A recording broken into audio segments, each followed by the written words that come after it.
वैश्विक महामारी corona virus के संक्रमण से बचाव को लेकर विश्व के सबसे बड़े टीकाकरण अभियान की शुरुआत पूरे देश के साथ साथ भागलपुर में भी आज से हो गई।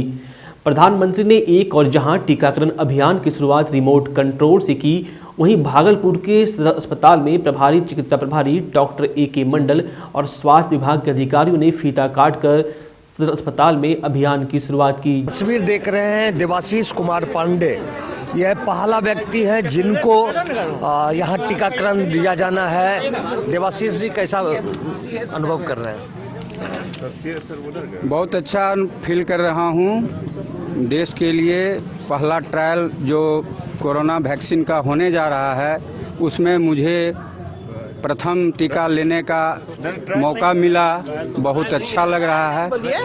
वैक्सीनेशन का पहला मौका मुझे मिला, मैं बहुत गौरवान्वित महसूस कर रहा हूँ। तो टीका लगने के बाद जो भी व्यक्ति आएंगे उनको आधा घंटे तक यहाँ पर ऑब्जर्वेशन में रखना है।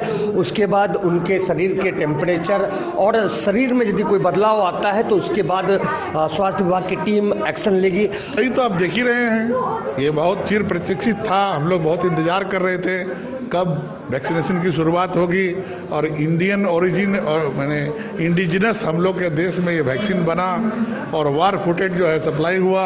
और आज हम लोग बहुत खुश हैं कि हम लोग जो है उस मुकाम पर अब पहुंचने वाले हैं जहां कोरोना के अगेंस्ट में हम लोग वैक्सीनेशन करके अपने कम्युनिटी को हम बचा सकें। और उसकी तैयारी है, हम लोग तैयारी में लगे हुए हैं और आज शुरुआत है। आज 100 आदमी का टारगेट है, हेल्थ कर्मी का पहले है, स्वास्थ्य कर्मी के बाद जो है उसके बाद सेकंड फेज में जिनका भी कोरोना वॉरियर्स में आएगा, पुलिस है, रक्षा बल है, जो लोग होंगे उनका लिस्ट बनेगा या लिस्ट तो बना हुआ है, वो लिस्ट आएगी और उसके बाद दिया जाएगा उनको टीका। तो जो तैयारियां होनी चाहिए, तैयारियां मुकम्मल होने के बाद स्वास्थ्य विभाग के अधिकारी और कर्मचारी कर रहे हैं। और लगातार हम फिर से आपको सदर अस्पताल की ये तस्वीर दिखाना चाह रहे हैं किस तरह से लोग वैक्सीनेशन को लेकर तैयार हैं। और अब से कुछ ही क्षण बाद यहाँ पर वैक्सीनेशन का कार्य प्रारंभ होने वाला है और जिसको लेकर काफ़ी लोग उत्साहित हैं। और टीकाकरण अभियान की शुरुआत आज से भागलपुर ज़िले में हो जाएगी। वैश्विक महामारी कोरोना वायरस के संक्रमण से बचाव को लेकर देश के प्रधानमंत्री नरेंद्र मोदी के द्वारा विश्व के सबसे बड़े टीकाकरण अभियान की शुरुआत आज रिमोट कंट्रोल के द्वारा की गई है। अभी तक जो सूचना है हम लोगों को 5 बजे से थोड़ा पहले कह सकते हैं 600 लोगों का टीकाकरण हुआ है। चूँकि आज पहला दिन था तो 1000 का टारगेट था। अभी आंकड़ा और बढ़ने की संभावना है, फाइनल फिगर्स आ रहा है। तो उसमें 600 लोगों का आप कह सकते हैं कि 4:30 बजे तक का जो हम लोग का रिपोर्ट है वो टीकाकरण हुआ है। और जो नेक्स्ट सेशन होगा उसमें हम लोग कोशिश और रहेगी कि जो टारगेट है उसको हम लोग 100% अचीव। सर, निरीक्षण करने के लिए सर आज टीकाकरण का अपने सुल्तानगंज गए, तो इस दौरान क्या सर निर्देश? एक निरीक्षण नहीं था, जस्ट क्योंकि आज शुरुआत हो रही थी तो वहाँ हम लोग भी प्रेजेंट थे और जो प्रोटोकॉल है उसका पालन करके जितने भी रजिस्टर्ड बेनिफिशरी हैं उनको टीका लगाया जा रहा है। उसका खास करके जो स्वास्थ्य विभाग के कर्मी हैं, आंगनबाड़ी सेविका सहायिका हैं, डॉक्टर्स हैं, तो वो तैयारी जो भी थी उसको हम लोगों ने देखा और सभी जगह पर बेहतर व्यवस्था की गई है और लोग भी जो है बिल्कुल निर्भीक होकर के आ रहे हैं और टीकाकरण करा रहे हैं। देश में शनिवार से कोरोना टीकाकरण की सबसे बड़ी अभियान की शुरुआत हो चुकी है। प्रधानमंत्री नरेंद्र मोदी ने वीडियो कॉन्फ्रेंसिंग के माध्यम से भारत के पहले चरण के टीकाकरण अभियान की शुरुआत की। भागलपुर जिले के सुल्तानगंज रेफरल अस्पताल में भी टीकाकरण की शुरुआत की गई। रेफरल अस्पताल सुल्तानगंज में सबसे पहले रेफरल अस्पताल के स्वास्थ्यकर्मी लैब टेक्नीशियन अमित कुमार को कोरोना वायरस वैक्सीन लगाई गई। इसके बाद अन्य स्वास्थ्यकर्मियों को टीका लगाया गया। टीका स्थल पर 3 कमरे की व्यवस्था की गई थी। सभी कमरों को आकर्षक तरीके से सजाया गया था। पहले कमरे में रजिस्ट्रेशन और थर्मल स्क्रीनिंग की व्यवस्था की गई थी। दूसरे कमरे में टीका लगाया गया, जबकि तीसरे कमरे को ऑब्जर्वेशन रूम बनाया गया था। पहले दिन 100 लोगों को टीका लगाने की व्यवस्था की गई थी। इस मौके पर भागलपुर के जिलाधिकारी सुब्रत कुमार सेन, एडीएम राजेश राजा, civil surgeon doctor Vijay Kumar Singh, Sultanganj विधायक प्रोफेसर ललित नारायण मंडल, अंचलाधिकारी शंभू शरण राय, बीडीओ नवल किशोर ठाकुर, रेफरल अस्पताल के प्रभारी उषा कुमारी, प्रबंधक चंदन कुमार सहित बड़ी संख्या में स्वास्थ्य कर्मी मौजूद थे। ये टीका पूर्णतः सुरक्षित है और 3 फेज का ट्रायल करने के बाद इसको लॉन्च किया गया है, लेकिन फिर भी 30 मिनट तक उनको ऑब्जर्व किया जाएगा, किसी तरह का कोई कॉम्प्लिकेशन डेवलप नहीं हो। देखिए अस्पताल में 2-3 चीज़ है। एक तो है कि एक्सरे की सुविधा यहाँ बंद है, तो जैसा मुझे सिविल सर्जन साहब ने और डीपीएम ने बताया है कि एक्सरे की सुविधा हम लोग इसी महीने से यहाँ उसकी प्रक्रिया टेंडर वगैरह की पूरी हो गई है राज्य स्तर पर, तो वो शुरू कर देंगे। अल्ट्रासाउंड को लेकर के जो प्रशिक्षित डॉक्टर थे वो प्रतिनियुक्त हो गए, तो हम लोग स्टेट से बात करेंगे और जल्दी ही कोशिश करेंगे कि यहाँ अल्ट्रासाउंड की सुविधा फिर से हम लोग बहाल कर सकें। पूरे देश में कोरोना टीकाकरण की शुरुआत पीएम नरेंद्र मोदी ने वीडियो कॉन्फ्रेंसिंग के माध्यम से की। वहीं इस दौरान सभी केंद्रों पर प्रोजेक्टर के माध्यम से केंद्रों के स्वास्थ्य विभाग से जुड़े सभी पदाधिकारी मौजूद रहे। इसी कड़ी में नाथनगर रेफरल अस्पताल में प्रखंड विकास पदाधिकारी शिवशंकर राय की अध्यक्षता में टीकाकरण अभियान की आज शुरुआत हुई। मौके पर अस्पताल प्रभारी डॉक्टर अंजना कुमारी, स्वास्थ्य प्रबंधक अर्पणा कुमारी एवं अन्य स्वास्थ्य कर्मी व पदाधिकारीगण मौजूद थे। कोविड वैक्सीनेशन की शुरुआत रेफरल अस्पताल की जीएनएम पिंकी कुमारी को पहला टीका देने के बाद हुआ। इसके बाद अन्य स्वास्थ्य कर्मियों को भी टीका दिया गया। टीकाकरण के पूर्व टीका लेने वाले स्वास्थ्य कर्मियों को गुलाब फूल देकर स्वागत किया जा रहा था। वहीं टीका लेने के करीब 10 मिनट बाद प्रीति ने बताया कि सब कुछ पहले की तरह ही सामान्य है, उन्हें किसी भी तरह की विपरीत परेशानियां नहीं हो रही है। मैं लोगों को ये संदेश देना चाहती हूँ, जब मुझे कुछ प्रॉब्लम नहीं हुआ, हर दीदी को भी लेना चाहिए इंजेक्शन, नहीं डरना चाहिए और अपने आप को हिम्मत बनाना चाहिए और दूसरे को भी हिम्मत देना चाहिए। आज 100 लोगों का टीकाकरण होगा। सिर्फ वो 100 और उसमें डॉक्टर, नर्सेस, आशा कार्यकर्ता और आंगनबाड़ी सेविका। अभी तक जितना टीकाकरण हुआ है उसमें किसी को कोई साइड इफेक्ट का हमको सूचना पूरे जिला से नहीं मिला है और उम्मीद है कि मिलेगा भी नहीं, क्योंकि ये टीका बहुत टेस्टेड है और हर तरह के यूज से हर तरह का टेस्ट करके इसको निकाला गया है। इसलिए किसी को और गंभीर किसी को इसमें चिंता करने की बात नहीं है। पिछले दिनों पीरपैंती थाना क्षेत्र के हजूर नगर बहियार में एक शव मिला था, जिसकी शिनाख्त दिनेश चौधरी हजूर नगर निवासी के रूप में हुई थी। उसकी पत्नी द्वारा उसके साथ काम करा घर आ रहे 4 लोगों पर नामजद एफआईआर दर्ज कराया गया था। पीरपैंती पुलिस ने त्वरित कार्रवाई करते हुए चारों को कल देर रात गिरफ्तार कर लिया। पीरपैंती थाना अध्यक्ष राकेश कुमार ने बताया कि सभी आरोपियों ने पूछताछ में अपना गुनाह कबूल कर लिया है। पुलिस को दिए बयान में उन लोगों ने कहा कि मृतक उन सभी के पत्नियों पर भभती कसा करता था। उस दिन भी लक्ष्मीपुर भोरंग हाल्ट पर उतरने के बाद वे सभी गांव आ रहे थे। रास्ते में भांग का नशा किया। इस दौरान गांव से कुछ दूरी पर वह फिर उन सभी की पत्नियों पर भभतियां कसने लगा। इसी बीच धक्का मुक्की शुरू हो गई। इस दौरान वह गिर गया। उसके बाद सभी ने मिलकर गला दबाकर उसकी हत्या कर दी। पुलिस ने सभी आरोपियों को न्यायिक हिरासत में भेज दिया है। भागलपुर के तिलका मांझी थाना क्षेत्र के सैंडिस कंपाउंड के समीप हुए 2 बाइक की टक्कर में एक युवक की मौत हो गई, जबकि एक गंभीर रूप से घायल हो गया। घायल को स्थानीय लोगों ने पुलिस की सहायता से मायागंज अस्पताल में इलाज के लिए भर्ती कराया है। मृतक की पहचान तिलका मांझी सुर्खीकल निवासी सुमन सिंह के रूप में हुई है, जबकि घायल भागलपुर का कुख्यात अपराधी गौरव हरी है, जिस पर भागलपुर के कई थानों में कई मामले दर्ज हैं। पुलिस ने घायल अपराधी को अपनी गिरफ्त में ले लिया है। घटना के बाबत बताया जा रहा है कि शराब के नशे में धुत गौरव हरी अपने मित्र सुमन सिंह के साथ तेज गति से बाइक से जा रहा था। इसी दौरान सैंडिस कंपाउंड के समीप अनियंत्रित होकर सामने से आ रही बाइक में जोरदार ठोकर मार दी, जिससे बिना हेलमेट के बाइक पर बैठे सुमन की मौत हो गई, जबकि गौरव की छाती में चोट लगी है। बाइक से आ रहा था, पीछे में ये बैठा था बाइक ही चलाने वाला। जैसा हम लोग को जानकारी मिला, हम लोग को थे ही नहीं, कोई और बोला। उसके बाद यहाँ आए तो देखे ऐसा हुआ।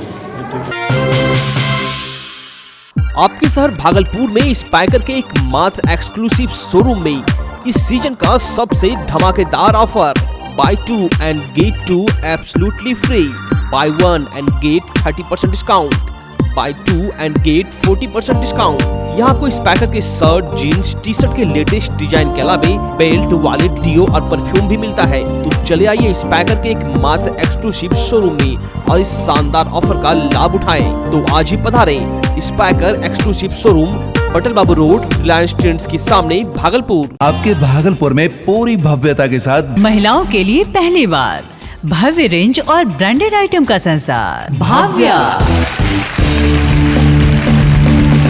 बेनवियो बेहद ही खूबसूरत sari, lehenga, salwar suit, suit piece, kurti और अंडरगारमेंट्स, ये सब कुछ होगा एक ही छत के नीचे। भाव्या यानी भाव्या के साथ भव्य रेंज की सौगात। बेनवियो भाव्या एक्सक्लूसिव शोरूम कचहरी चौक near petrol pump Bhagalpur. Bhavya exclusive showroom. 23 सितंबर को भागलपुर के बरारी थाना क्षेत्र के मायागंज में पशु व्यापारी प्रदीप यादव हत्याकांड में निर्दोष लोगों को फंसाए जाने का आरोप लगाकर स्थानीय लोगों ने भागलपुर के मनाली चौक पर पुलिस प्रशासन के खिलाफ जमकर प्रदर्शन किया। इस दौरान प्रदर्शनकारियों ने आगजनी कर आवाजाही को कुछ समय के लिए ठप कर दिया। पुलिस प्रशासन के खिलाफ जमकर नारेबाजी की। वहीं आक्रोशित प्रदर्शनकारियों ने कई वाहन चालकों और राहगीरों के साथ बदसलूकी भी की। जाम की सूचना मिलते ही आदमपुर थानाध्यक्ष अजय अजनबी और इसाकचक थानाध्यक्ष सुधांशु कुमार दल बल के साथ घटनास्थल पर पहुंचे और प्रदर्शनकारियों को समझा बुझाकर जाम तुड़वाया। प्रदर्शन में शामिल आरोपी सुमित कुमार की मां इंदु देवी ने बताया कि उनके परिवार के लोगों को जबरन फंसा दिया गया है और यदि इंसाफ नहीं मिलेगा तो वे सरकार से इच्छा मृत्यु की मांग करेंगी। वहीं आरोपी अमित कुमार ने भी अपने परिवार के लोगों को निर्दोष बताते हुए सरकार और पुलिस प्रशासन से ठीक से जांच कराकर अपराधियों की जल्द से जल्द गिरफ्तारी की मांग करते हुए कहा कि अगर प्रशासन जल्द से जल्द उन सभी को आरोप मुक्त नहीं करती तो उग्र आंदोलन किया जाएगा और मुख्यमंत्री आवास का भी घेराव किया जाएगा।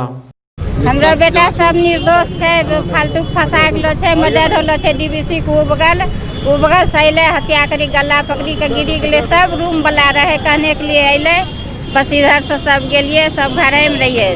प्रशासन भी सबके पकड़ी के ले गए, कोई प्रूफ की तोरे नहीं करबो, कोई प्रूफ नहीं, कोई अथी नहीं करी रहलो छै बाबू। पुलिस प्रशासन निष्पक्ष तरीके से जांच नहीं कर रही है, ठीक है। अगर इस मामले की निष्पक्ष तरीके से जांच नहीं की गई तो हम लोग आंदोलन करेंगे और हम लोग राष्ट्रपति को ज्ञापन देकर आत्महत्या की मांग भी करेंगे। हम लोगों का यही मांग है पुलिस प्रशासन से और भागलपुर के एसएसपी महोदय से कि इस मामले की निष्पक्ष तरीके से जांच कीजिए। भागलपुर को स्मार्ट सिटी के रूप में चयनित हुए 4 साल होने को है, लेकिन शहर के एंट्री पॉइंट और एग्जिट पॉइंट पर नगर निगम प्रशासन के द्वारा कचरा डंप कर आग लगाने से जो स्थिति बन रही है वह स्मार्ट सिटी की हकीकत को बयां कर रही है। दरअसल नगर निगम द्वारा दुगच्छी बाईपास के समीप और नए बाईपास रोड में टोल प्लाजा के समीप लगातार कूड़ा डंप कर गंदगी फैलाई जा रही है। इतना ही नहीं, कूड़े को जला भी दिया जा रहा है जिससे आसपास के लगे सभी पेड़ पौधे नष्ट हो रहे हैं। बावजूद नगर निगम प्रशासन अपनी हरकतों से बाज नहीं आ रही है। वहीं इसको देखते हुए डीएम सुब्रत कुमार सेन ने 5 दिन पूर्व नगर निगम व स्मार्ट सिटी अधिकारियों के साथ बैठक कर दिशा निर्देश दिया था कि शहर के एंट्री पॉइंट व सार्वजनिक जगहों पर कूड़ा डंप नहीं किया जाएगा। बावजूद इसके डीएम के आदेश की अवहेलना कर कचरा डंपिंग बदस्तूर जारी है। इस पर डीएम ने कहा कि इसको लेकर हम लोग प्रयासरत हैं, जो भी कमियां हैं इसको दुरुस्त किया जाएगा। उन्होंने कहा कि जिम्मेदारियां निर्धारित कर जॉन बना दिया जाएगा, जल्द परिस्थितियों में सुधार लाया जाएगा। जो प्रभारी नगर आयुक्त हैं उनको निर्देश दिया गया है। हम लोगों की पूरी कोशिश है कि हम लोग स्थिति को और बेहतर कर सकें। अभी भी जो भी कमियां हैं, बिल्कुल आप सही कह रहे हैं कि होगा, कई जगह पर डंप होगा, उसको हम लोग प्रायोरिटी पर लेंगे और जिम्मेवारी का निर्धारण करेंगे। प्राथमिक स्वास्थ्य केंद्र जगदीशपुर में वैक्सीनेशन का कार्य शनिवार को आरंभ किया गया। प्रखंड विकास पदाधिकारी तरुण कुमार केसरी ने टीकाकरण के देशव्यापी कार्यक्रम की विधिवत शुभारंभ की।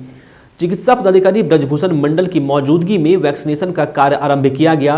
पहला टीका एएनएम अर्चना कुमारी को दिया गया। टीका लेने के बाद अर्चना कुमारी ने बताया कि मुझे गर्व है कि पहला टीका मुझे लगा। एएनएम ने बताया कि टीका लेने के बाद किसी भी तरह की परेशानियां महसूस नहीं हुई। चिकित्सा प्रभारी ने बताया कि स्वास्थ्य केंद्र पर 100 लाभार्थियों को टीका दिया गया है। टीका देने के बाद लाभार्थी को आधे घंटे के लिए अवलोकन रूम में रखा जा रहा था ताकि किसी प्रकार की परेशानी होने पर त्वरित उपचार किया जा सके। हालांकि किसी भी लोगों को कोई परेशानी नहीं हुई। स्वास्थ्य प्रभारी ने आगे बताया कि टीका बिल्कुल सुरक्षित है, इसको लेने में लोगों को किसी भी प्रकार की परेशानी नहीं हो रही है। इससे पहले चिकित्सा प्रभारी के नेतृत्व में टीके की सफलता पर भारतीय स्वास्थ्य वैज्ञानिकों के सम्मान में स्वास्थ्य केंद्र को पूरी तरह से सजा धजा कर उत्सव सा माहौल बनाया गया था। हालांकि प्रखंड के वरीय पदाधिकारियों में जाने जाने वाले प्रखंड विकास पदाधिकारी, अंचलाधिकारी, अस्पताल के स्वास्थ्य प्रभारी, थानाध्यक्ष आदि हस्तियों ने अभी तक व्यक्तिगत रूप से टीकाकरण से स्वयं को दूर ही रखा है। टीका ले आपको कैसा महसूस हुआ? अच्छा महसूस हो रहा है, कुछ पता ही नहीं चल रहा है। हम सुई लिए हैं। तो प्रॉब्लम नहीं हो रही? कोई प्रॉब्लम नहीं है। और वैक्सीनेशन लेने से किसी को किसी तरह की परेशानी भी नहीं हुई है। और प्लस ये व्यापक रूप से प्रचार प्रसार किया जाए कि वैक्सीन पूरी तरह सुरक्षित है। ये पूर्ण रूपेण सुरक्षित है, इसको बहकावे में नहीं लिया जाए और हम लोग सारे मेडिकल टीम तत्पर हैं। भागलपुर के जिलाधिकारी सुब्रत कुमार सेन ने सुल्तानगंज अगवानी घाट के बीच गंगा नदी पर बन रहे पुल का निरीक्षण शनिवार को किया। निरीक्षण के दौरान चल रहे कार्यों की जानकारी पदाधिकारियों और अधिकारियों से ली, साथ ही पुल निगम के अधिकारियों को कार्य में तेजी लाने का दिशा निर्देश दिया। वहीं गंगा नदी पर निर्माणाधीन अगवानी पुल के अप्रोच पथ निर्माण के लिए नगर परिषद के वार्ड 8 और 3 की रैयतों से मिले। डीएम ने रैयतों से प्रशासन द्वारा निर्धारित राशि आपत्ति दर्ज कराते हुए लेने का अनुरोध किया। डीएम ने भू अर्जन पदाधिकारी सुधीर कुमार को निर्देश दिया कि 1 सप्ताह तक कार्यस्थल पर शिविर लगाकर रैयतों के कागजात व अन्य चीजों की जांच कर खाते में रुपये भेजे। उन्होंने कहा कि जो रैयत रुपये नहीं लेते हैं उन सभी का पैसा प्राधिकार में जमा कर दिया जाएगा। साथ ही जिलाधिकारी ने रैयतों को कार्य में बाधा नहीं पहुंचाने की अपील की। इस मौके पर सुल्तानगंज विधायक प्रोफेसर ललित नारायण मंडल, अंचलाधिकारी शंभू राय मौजूद थे। भागलपुर के विक्रमशिला सेतु पर लगे भीषण जाम के कारण आवाजाही करने वाले लोगों को काफी परेशानियों का सामना करना पड़ा। दरअसल 2 ट्रकों की टक्कर के बाद सेतु पर जाम की स्थिति उत्पन्न हो गई और दिन भर भागलपुर से नौगछिया और नौगछिया से भागलपुर आवाजाही करने वाले गाड़ियों और यात्रियों को काफी दिक्कत का सामना करना पड़ा। इस दौरान गाड़ियां रेंगती नजर आई और मिनटों की दूरी घंटों में तय करने को मजबूर दिखे। कांग्रेस विधानमंडल दल के नेता अजीत शर्मा ने बिहार में बढ़ रहे अपराध को लेकर बिहार सरकार पर जमकर हमला बोलते हुए मुख्यमंत्री नीतीश कुमार पर बीजेपी के दबाव में काम करने का आरोप लगाया है। साथ ही एक बार फिर से नीतीश कुमार को महागठबंधन में शामिल होकर बिहार का विकास करने का निमंत्रण दिया है। बड़ा आश्चर्य लगता है, माननीय मुख्यमंत्री एक पढ़े लिखे व्यक्ति हैं और हम लोग जो 16 वर्ष से मुख्यमंत्री हैं बिहार के, इनको तो अपने कार्यकाल की बात करनी चाहिए। और जिस तरह से कल मैंने इनको चेहरे पर गुस्सा देखा, परेशानी देखी और जिस तरह से वो पत्रकारों से बात कर रहे थे, हमको लगा नहीं कि वही माननीय मुख्यमंत्री नीतीश कुमार जी हैं जो पहले बिहार चला रहे थे। लगता है कि बीजेपी के दबाव से माने एकदम बौखलाए हुए हैं। भागलपुर के दीपनगर स्थित कांग्रेस कार्यालय में कांग्रेस विधायक छत्रपति यादव ने प्रेस कॉन्फ्रेंस कर केंद्र सरकार के द्वारा लाए गए कृषि बिल को किसान विरोधी बताते हुए केंद्र सरकार पर जमकर हमला बोला। प्रेस वार्ता के दौरान खगड़िया से कांग्रेस विधायक ने कहा कि केंद्र सरकार के द्वारा जो तीनों कृषि कानून लाया गया है वह किसान के हित में नहीं है। वहीं राज्य सरकार के द्वारा जो 2006 में ही मंडी बाजार खत्म कर पैक्स के द्वारा किसानों का अनाज लिया जा रहा है वह समर्थन मूल्य के बजाय कम कीमत पर लिया जा रहा है, जिससे कि बिहार के किसानों के सामने बड़ी संकट खड़ी हो गई है। कांग्रेस मानती है कि केंद्र सरकार के द्वारा जो काला कानून लाया गया है उसे वापस लिया जाए। प्रेस वार्ता के दौरान कांग्रेस के भागलपुर जिला अध्यक्ष परवेज जमाल, कार्यकारी जिला अध्यक्ष अभय आनंद सहित कई कार्यकर्ता मौजूद थे। वो अपने परिवार को कैसे समझाएं कि इस आंदोलन किया गया हो, अभी तक क्या बिहार में है। जितने पॉलिटिकल पार्टी के लीडर हैं अपनी इज्जत बचाने के लिए अपने बड़े नेताओं के बाद में हम राज्यपाल भवन घेराव कर देते हैं, कलेक्टर घेराव करते हैं, किसान का कहीं भी होता नहीं है। एक बार जब तक किसान आगे नहीं आएगा बिहार की उन्नति नहीं होगा और किसान जितने परिवार हैं वो ब्लैकमेल होते रहेंगे और बाल बच्चा नहीं आएगा। भागलपुर जिले के कहलगांव और पीरपैंती के अस्पतालों में कोरोना वैक्सीन के टीकाकरण की शुरुआत नहीं किए जाने को लेकर लोगों में धीरे धीरे आक्रोश बढ़ता ही जा रहा है, जिसको लेकर पीरपैंती के बीजेपी विधायक ने डीएम, सीएम और पीएम से अपील किया कि वह उनके इलाके में भी कोरोना की वैक्सीन भेजे और टीकाकरण प्रारंभ कराया जाए। हम आपको बता दें, भागलपुर जिले के 10 सेंटरों पर आज से वैश्विक महामारी कोरोना वायरस के संक्रमण से बचाव को लेकर टीकाकरण अभियान की शुरुआत की गई है, लेकिन भागलपुर के कहलगांव और पीरपैंती इलाके में एक भी सेंटर नहीं बनाए जाने को लेकर लोगों में आक्रोश देखा जा रहा है। हम बस निवेदन करना चाहते हैं, जिला प्रशासन से निवेदन करना चाहते हैं, हम जो प्रदेश स्वास्थ्य मंत्रालय से, बिहार के स्वास्थ्य मंत्रालय से, भारत के स्वास्थ्य मंत्रालय से कि ये जो छूटा है हमारा पीरपैंती और कहलगांव, यहाँ भी हेल्थ वर्करों में वैक्सीनेशन जल्द से जल्द स्टार्ट किया जाए और ताकि हम लोग भी इससे लड़ सके, हमारे लोग भी निडर होकर के, निर्भीक होकर के ये लोग सेवा दे सके। भागलपुर के समाहरणालय परिसर स्थित डीएम कार्यालय के समीप एक्ट 2 के बैनर तले ई रिक्शा चालकों ने अपनी मांगों के समर्थन में 1 दिवसीय धरना दिया। ई रिक्शा चालक यूनियन के जिला अध्यक्ष मुकेश मुक्त के नेतृत्व में आयोजित धरना के दौरान बड़ी संख्या में ई रिक्शा चालक मौजूद थे। इस दौरान मुकेश मुक्त ने कहा कि पुलिस प्रशासन के द्वारा बेवजह ई रिक्शा चालकों को तंग किया जाता है, अभद्र भाषा का प्रयोग किया जाता है और उन पर लाठियां बरसाई जाती है, जो अनुचित है। जिला प्रशासन इस पर अविलंब रोक लगाए, साथ ही सभी ई रिक्शा चालकों को असंगठित मजदूर घोषित कर सरकारी लाभ दिए जाने की भी बात कही। ई रिक्शा चालक जब रिक्शा चलाते हैं शहर में तो इनको पुलिस के अत्याचार का सामना करना पड़ता है। शहर में है तो इस पर बिना वजह डंडा बरसाना, गाली गलौज करना, ये पुलिस वालों के आदत में शुमार हो रहा है।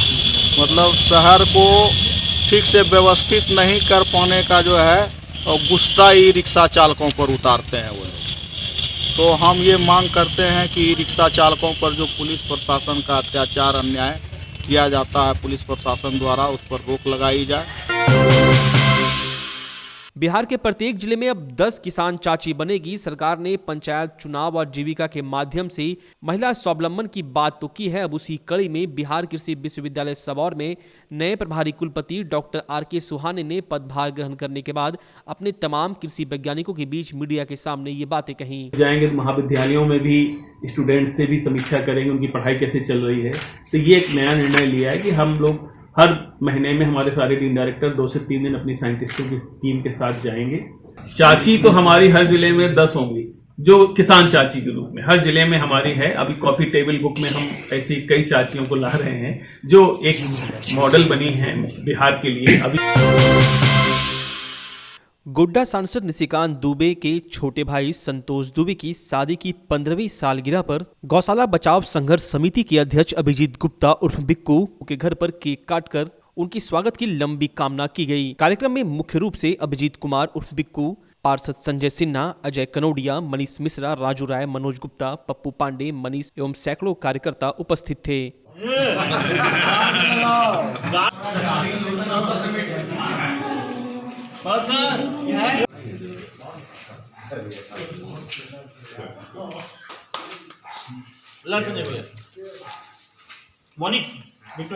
और एक संयोग ऐसा बना कि शायद 15 साल के बाद ये जितने भी लोग देख रहे हैं, ये लोग शादी में यही लोग थे और आज 15 साल के बाद भी फिर मैं आया हूँ और इन लोगों ने मुझे याद दिलाया, तभी मैं आया हूँ। हाँ, और जितने भी लोग हैं आप देख रहे होंगे, देवघर से लेकर यहाँ तक जो भी हैं, सब असीम स्नेह मुझसे करते हैं, मैं सबसे असीम स्नेह करता हूँ और भगवान से यही दुआ करता हूँ कि ये स्नेह बरकरार रहे, ये प्यार प्रेम बरकरार रहे ज़िंदगी में, और कुछ नहीं है, इसके अलावा कोई नहीं है। जो भी हैं सब हमारे परिवार के सदस्य हैं, मैं उनके परिवार का सदस्य हूँ, इससे ज़्यादा कुछ नहीं है। तो हमारे सुख दुख में ये लोग हमेशा साथ रहते हैं। आज एनिवर्सरी है, इसमें इतने लोग साथ देखें। मेरी अभी 4-5 साल पहले मेरी सासू माँ गुजर गई थी, तो यही लोग थे जो सबसे पहले आगे होके सारा